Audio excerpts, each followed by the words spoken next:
Hello everyone, this is Ashwin Jaiswal and now we are moving to the third and the last part of this chapter. और इस part में हम लोग एक और type of business के बारे में देखेंगे। हमने पिछले चैप्टर में दो देखा था, सोल ट्रेडिंग एंड पार्टनरशिप। इस चैप्टर में हमने ऑलरेडी कॉर्पोरेट यानी कि कंपनी के बारे में देख लिया है और and this is the last part जिसमें हम लोग कोऑपरेटिव ऑर्गेनाइजेशंस के बारे में समझेंगे।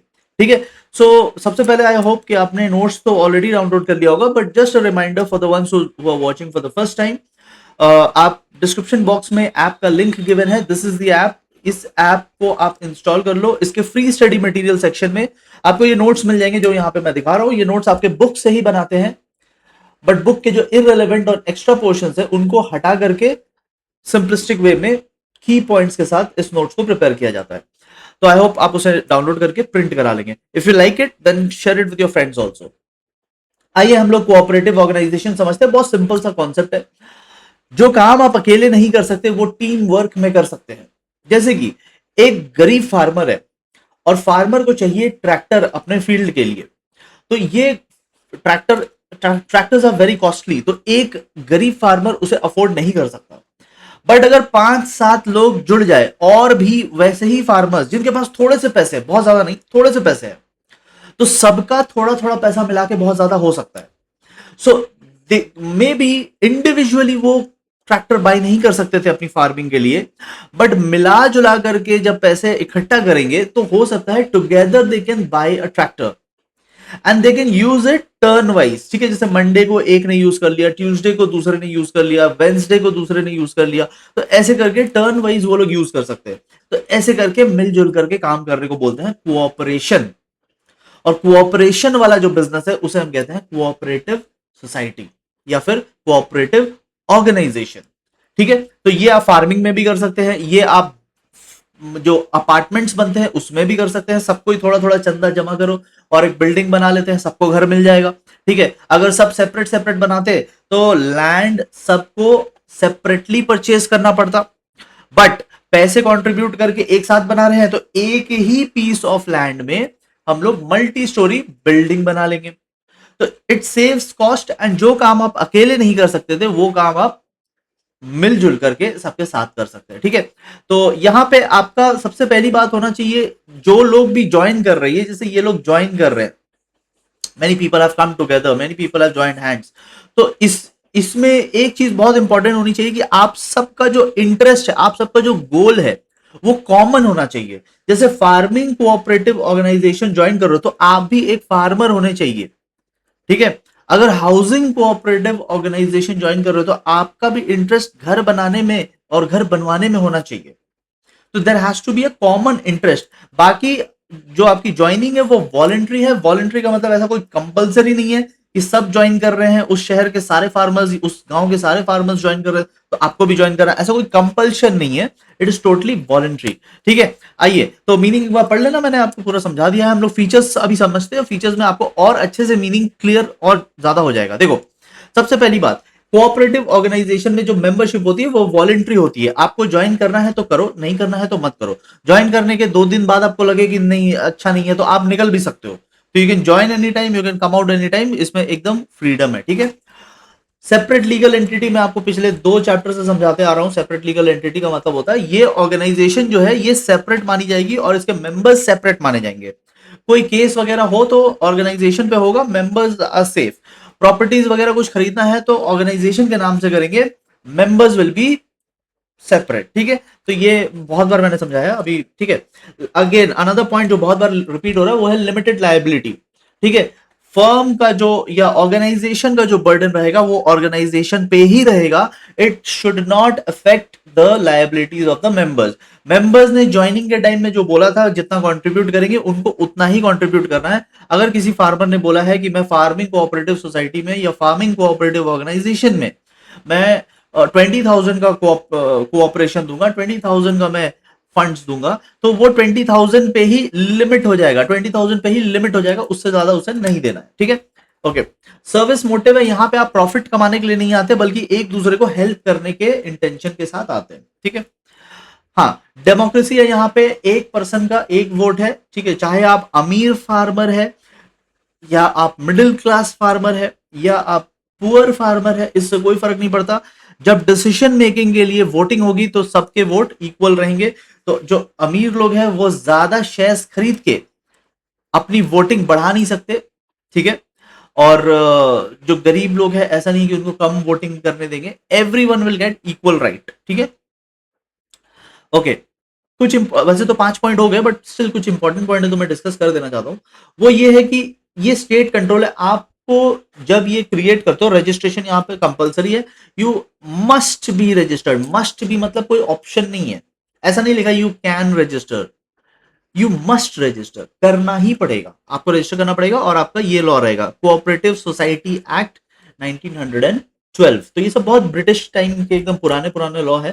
तो कोऑपरेटिव सोसाइटी एक्ट में आपको रजिस्टर मस्ट है, चॉइस नहीं है, ठीक है। चॉइस कहां था? सोल ट्रेडिंग में तो करना ही नहीं होता था, पार्टनरशिप में चॉइस होता था, ठीक है। कॉर्पोरेट में कंपलसरी है एंड इसमें भी कंपलसरी है, ठीक है।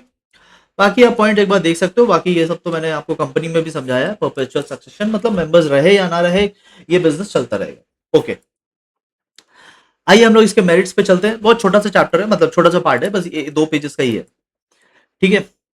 और मैं कोशिश कर रहा हूँ कि जितना सिंपल वे में आपको समझा सकूं। तो देखो मेरिट्स पे आते हैं, ठीक है। वीडियो को एक बार आप प्लीज लाइक वगैरह कर देना, थोड़ा मोटिवेशन मिलता है उससे। मेरिट्स, एडवांटेजेस, तो क्या एडवांटेज है? इजी फॉर्मेशन है, कोई बहुत ज्यादा हेडेक नहीं है, कानून बना हुआ है, आपको फॉर्म फिलअप करना है एंड आपका फॉर्मेशन हो जाता है। अगेन बहुत ज्यादा इसमें प्रॉब्लम्स नहीं है, लाइक ये सर्टिफिकेट वो सर्टिफिकेट, जैसे कंपनी में था पहले आप सर्टिफिकेट ऑफ इनकॉर्पोरेशन पाओगे, फिर INC 28 फाइलिंग करोगे, फिर आपको कमेंसमेंट सर्टिफिकेट मिलेगा, इतना नहीं है यहाँ पे। वहां MOA बनाओ, AOA बनाओ, प्रोस्पेक्टस बनाओ बाद में, ये सब हेडेक यहाँ पे नहीं है, ठीक है। तो यहाँ पे does not involve long and complicated legal formalities, ठीक है। तो कंपलसरी तो है बट उतना हेडेक नहीं है। वॉलेंट्री ऑर्गेनाइजेशन, ये मेंबर्स के लिए बहुत, अगर आप मेंबर के पॉइंट ऑफ व्यू से सोचे तो बहुत मेरिट वाला पॉइंट है कि मेरी मर्जी तो ज्वाइन करूंगा और मेरी मर्जी तो मैं निकल भी जाऊंगा, इतना फ्रीडम तो एक मेंबर को चाहिए, ठीक है। तो उनके पॉइंट ऑफ व्यू से बहुत अच्छा पॉइंट है ये। Limited liability, I explained a lot of times, जो भी बिजनेस का लायबिलिटी रहेगा वो बिजनेस का ही है, मेंबर्स को इससे कोई इफेक्ट नहीं होगा। मैंने अगर वादा किया था कि 10,000 दूंगा तो 10,000 ही दूंगा, मुझसे 10,500 रुपीज भी नहीं ले सकते हो, ठीक है। So as a member I feel very safe कि मैंने जितना वादा किया है मुझे उससे ज्यादा नहीं मांगा जाएगा। डेमोक्रेसी है, मैंने बोला था 1 man 1 vote है यहाँ पे, ठीक है।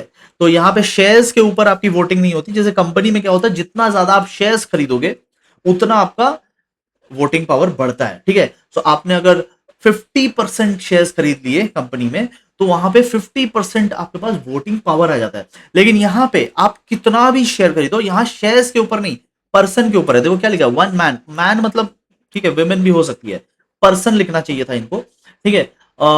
1 person 1 vote, ठीक है, 1 person 1 vote।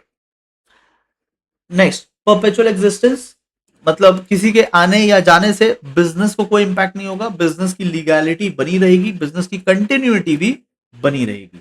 तो ये मेरिट वाले पॉइंट थे, ठीक है। आप चाहो तो बीच में अपना पॉज करके रीड करते रहना, मैं तो वीडियो बना रहा हूँ एंड बहुत सारे लोग क्या होता है कि एग्जाम से एक रात पहले देखते हैं, तो इसीलिए मैं बहुत ज्यादा टाइम वेस्ट नहीं करना चाहता इधर उधर की बातें करके, क्योंकि अगर आप एक रात पहले देख रहे हैं तो आपको अच्छा नहीं लगेगा अगर मैं कुछ बीच में इधर उधर की बातें करना स्टार्ट कर दूं। तो इसीलिए मैं कोशिश करता हूँ कि जितना स्टिक कर सकूं टॉपिक पे, बिकॉज आई नो आप लोग कल एग्जाम है तो आज रात को बैठ के देखते हैं, ठीक है।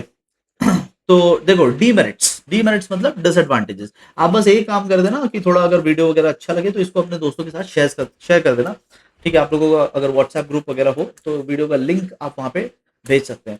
बाय द वे, अगर आपको कोई डाउट रह जाए, मान लो बुक में आपको कुछ एक्स्ट्रा टॉपिक दिखा, हालांकि मैंने सिलेबस के अकॉर्डिंग ये वीडियो बनाया है, ये नोट्स भी बनाए हैं, बट अगर आपको कभी कभी होता है ना कि सिलेबस के बाहर का भी टॉपिक बुक में दिया रहता है, not in the syllabus but given for knowledge purpose, और आपके स्कूल के टीचर्स बोलते हैं कि नहीं वो भी पढ़ना है, वो भी आएगा एग्जाम में, तो अभी उसको तो मैं वीडियो में टेकअप नहीं कर रहा।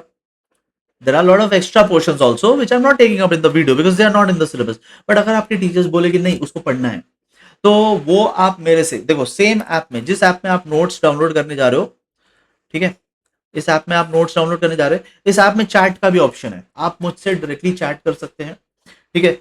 जो भी आपको एक्स्ट्रा पोर्शंस में डाउट रहे पोर्शन में डाउट, पूरा का पूरा पोर्शन समझाने मत बोलते ना, क्योंकि चैटिंग में उतना समझा नहीं पाऊंगा, ठीक है, या वॉइस मैसेज में भी, वॉइस नोट में भी उतना नहीं हो सकता कि मैं 1 घंटे का आपको वॉइस नोट भेजूं।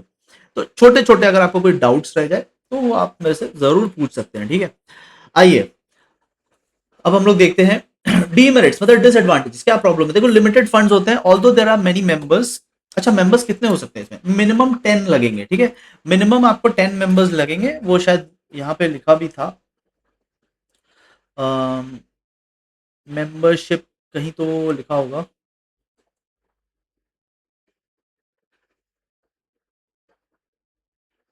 अगर नहीं भी लिखा है तो मैं आपको बता देता हूँ कि मिनिमम 10 मेंबर्स। चलो अच्छा है, ये बात ध्यान में आ गया, ठीक है ना, बढ़िया है ना, कि हमें ध्यान में आ गया, मिनिमम 10 मेंबर्स होने चाहिए, ठीक है, मैं पर्सन नहीं बोल रहा हूँ, मेंबर्स बोल रहा हूँ, ठीक है, 10 मिनिमम होने चाहिए, और मैक्सिमम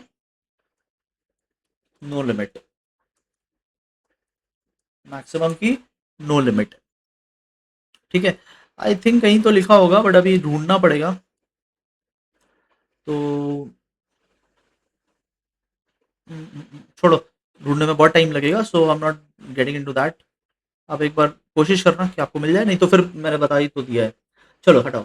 तो लिमिटेड मेंबर्स, लिमिटेड फंड्स है यहाँ पे, क्योंकि देखो मेंबर भले ही आपके 10 आ जाए या 20 आ जाए या 50 आ जाए, मेंबर्स इसको ज्वाइन कर क्यों रहे हैं, मेंबर्स इसको ज्वाइन इसलिए कर रहे हैं क्योंकि उनके पास अकेले पैसा था नहीं, ठीक है, अकेले फंड्स था नहीं कुछ करने का, तो उन्होंने सोचा चलो टीम वर्क में कर लेते हैं। तो जिनके पास फंड है नहीं तो वो तो बेचारे ऐसे ही गरीब है, तो जब गरीब लोग भी मिला लेंगे पैसे तो सफिशिएंट इनफ हो जाता है बिजनेस करने के लिए, बट ऐसा नहीं है कि फंड्स की बारिश हो जाएगी, उतना नहीं होगा, ठीक है, तो इनके पास फंड्स लिमिटेड ही रहते हैं, ठीक है, people come from the weaker section of the society.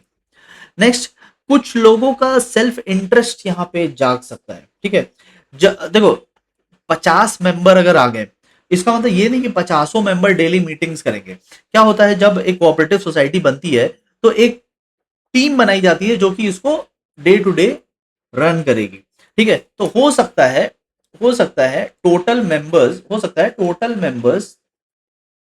50 हो जाए, बट इसको डेली बेसिस पे गवर्न करने के लिए हो सकता है आपने 5 लोगों की टीम बनाई।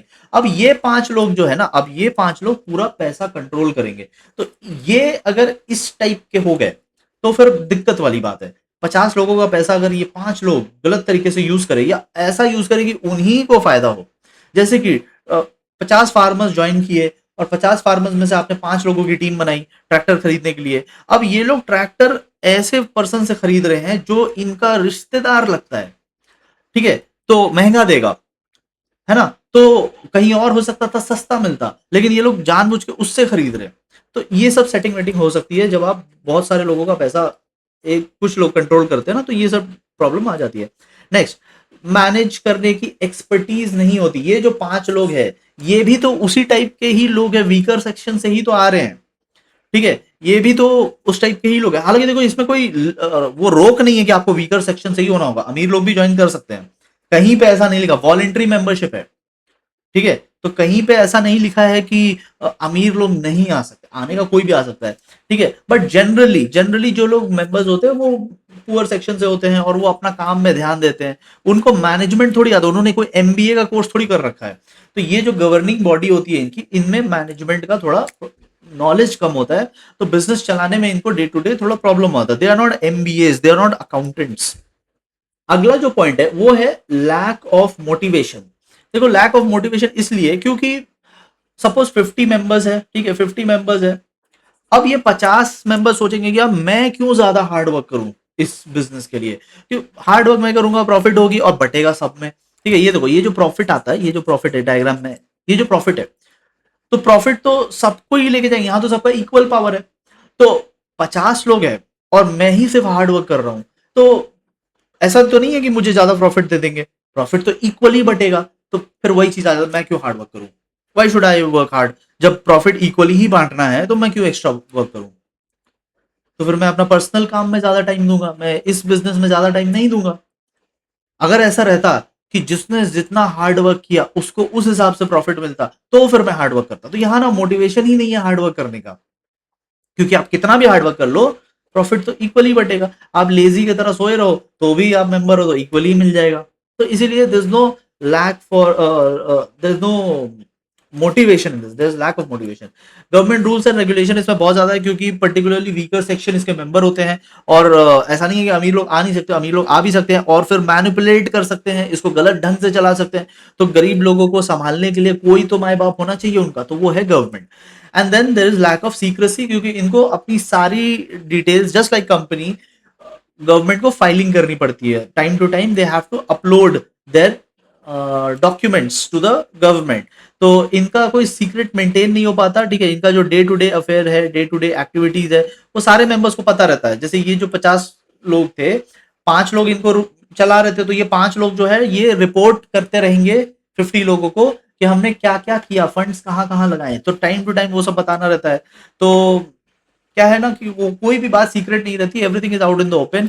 और फिर इनको अपना जो एनुअल रिपोर्ट्स है, एनुअल कितना प्रॉफिट हुआ, कितना लॉस हुआ, क्या क्या बिजनेस किया आपने, ये सब आपको गवर्नमेंट वेबसाइट पे भी अपलोड करना पड़ता है। तो कोई सीक्रेट बात नहीं है, हर जगह आपको बताना ही पड़ता है, तो सीक्रेसी की तो कोई बात ही नहीं रही। तो इसके साथ हमारा कोऑपरेटिव ऑर्गेनाइजेशन खत्म हुआ। सिलेबस देखोगे तो इसका हमें मीनिंग ओनली करना है मल्टी स्टेट कोऑपरेटिव सोसाइटी। आप एक चीज देखो, जहां हमने रजिस्ट्रेशन वाला पढ़ा था, point point number 6, point number 6, तो पॉइंट नंबर 6 में हमने पढ़ा था कि आपको किस एक्ट में रजिस्टर करना है। आपको कोऑपरेटिव सोसाइटी एक्ट 1912 में। तो ये हर स्टेट का, ठीक है, ये देखो स्टेट कोऑपरेटिव लॉ, हर स्टेट का अपना एक लॉ होता है, आपको उस लॉ में रजिस्टर करना होता है और आप उस स्टेट गवर्नमेंट के लॉ के अकॉर्डिंग काम करते हो। जैसे कि मध्य प्रदेश में अगर आपने बनाया है कोऑपरेटिव सोसाइटी, तो उस स्टेट की गवर्नमेंट के लॉज आप पे एप्लीकेबल होंगे। अगर आपने वेस्ट बंगाल में बनाया है तो वेस्ट बंगाल गवर्नमेंट की रूल्स आप पे एप्लीकेबल होगी। महाराष्ट्र में बनाया है तो महाराष्ट्र गवर्नमेंट की रूल आपके ऊपर एप्लीकेबल होगी। बट अगर आप मल्टी स्टेट में जाना चाहते हैं तो फिर आप, अच्छा चलो क्विज टाइम, क्या आप मुझे एक बहुत बड़ी मल्टी स्टेट कोऑपरेटिव ऑर्गेनाइजेशन का नाम बता सकते हैं? हिंट में दे रहा हूं, आपके बुक में लिखा हुआ है, ठीक है, आपके बुक में एकदम स्टार्टिंग के पेजेस में लिखा हुआ है उसका नाम। बट मैं चाहूंगा कि आप बुक ना जा करके, बुक में ना देख करके, चलो बुक में भी देख सकते हो, बट थोड़ा ना इंटरनेट पे सर्च करो। इंटरनेट पे सर्च करने से क्या है कि आपकी इस चैप्टर में, इस सिलेबस में थोड़ी सी इंटरेस्ट बढ़ना स्टार्ट होगी। तो बुक में तो देख ही सकते हो, बट आई वुड वांट कि आप वो इजी वे ना लेकर के थोड़ा सा सर्च करने की तकलीफ उठाए और इंटरनेट पे सर्च करके मुझे बताए कि ऐसी कौन सी इंडिया में कोऑपरेटिव ऑर्गेनाइजेशन है जो कि मल्टी स्टेट में और एक बड़े लेवल पे काम कर रही है। शुरुआत तो उन्होंने भी छोटा किया था, बट धीरे धीरे वो बहुत बड़े हो गए और ऑलमोस्ट हर घर में फ्रिज के अंदर उसका प्रोडक्ट पाया जाता है, ठीक है। तो आप मुझे बताना थोड़ा वो, तो मैंने क्या बोला, हर स्टेट का अपना एक कोऑपरेटिव ऑर्गेनाइजेशन का लॉ होता है। बट अगर आप मल्टी स्टेट में एक साथ अलग अलग स्टेट में रजिस्टर करना चाहते हैं तो आपको multi state society cooperative society act 2002 में रजिस्टर करना पड़ेगा, 1912 वाला नहीं। उसमें क्या होता है, पुराने लॉ में आप एक स्टेट में फंक्शन करते हो और एक स्टेट गवर्नमेंट का लॉ लगता है। बट अगर आप एक साथ 5-6 स्टेट में, या जो मैंने आपको बोला कि आप मुझे बताओ कौन सी ऐसी कोऑपरेटिव ऑर्गेनाइजेशन है जो मल्टी स्टेट में काम कर रही है, कमेंट बॉक्स में बताइएगा। तो उनको किस में रजिस्टर करना पड़ता है? उनको रजिस्टर करना पड़ता है मल्टी कोऑपरेटिव सोसाइटी एक्ट 2002 वाले लॉ में, ठीक है। और ये सेंट्रल रजिस्ट्रार में इसकी रजिस्ट्री होगी। तो ये लोग जो अपना बिजनेस है, बाकी पॉइंट सेम है, मेरिट्स डीमेरिट्स भी इसके सेम है, फीचर्स भी सेम है, everything is same. The only difference is कि ये लोग अलग अलग स्टेट्स में काम करेंगे, एक साथ मल्टी स्टेट में काम करेंगे, विच ऑल्सो सजेस्ट कि इनके पास फंड्स ज्यादा होंगे, विच ऑल्सो सजेस्ट कि इनके पास मैनेजमेंट करने के लिए भी लोग अच्छे होंगे, ठीक है। तो यही था पूरा chapter, big chapter but big marks in this chapter. Cooperative organisation तो ठीक है, बट मैंने आपको जैसा चैप्टर के स्टार्टिंग में बोला था कि लाइफ में आपको बहुत ज्यादा काम आएगा कंपनी। तो कंपनी वाले वीडियो को तो आप बहुत बार देखना, ठीक है। और बेस स्ट्रॉन्ग करके रखो, बिकॉज अभी आपने कंपनी के बारे में कुछ भी नहीं सीखा। लेट मी टेल यू, आपके सिलेबस में क्या मेरिट्स डीमेरिट्स करके क्या फायदा है? मेरिट्स डीमेरिट्स फीचर्स यही सब तो पढ़ा है, लेकिन आप आगे जाके लाइफ में सीखोगे ठीक है, तो वो सीखने के लिए जो बेस है वो यहाँ पे आपका क्लास 11th स्टैंडर्ड में मैंने बनाने की कोशिश की है। ठीक है, कुछ आपके सिलेबस की बात मैंने आपको बताई है, कुछ सिलेबस से बाहर जाके भी मैंने आपको कुछ कुछ बातें बताई है। ठीक है, तो आप उसको थोड़ा स्ट्रॉन्ग करके रखिएगा, बिकॉज लाइफ में कोऑपरेटिव ऑर्गेनाइजेशन उतना काम नहीं आएगा, पार्टनरशिप वगैरह ये सब उतना काम नहीं आएगा, बट कंपनी आएगा। ठीक है, तो आप कंपनी वाले पार्ट को बहुत अच्छे से कीजिएगा। बहुत अच्छे से करने से आपको डबल फायदा है कि लाइफ में भी अच्छा करोगे और मार्क्स भी आ जाएंगे। ठीक है, तो with this we have completed this chapter. आपको कैसा लग रहा है मेरा बीएसटी पढ़ाना, आप कमेंट बॉक्स में अपने सजेशंस जरूर दीजिएगा। हम लोग मिलेंगे very soon with the fourth chapter. Take care everyone.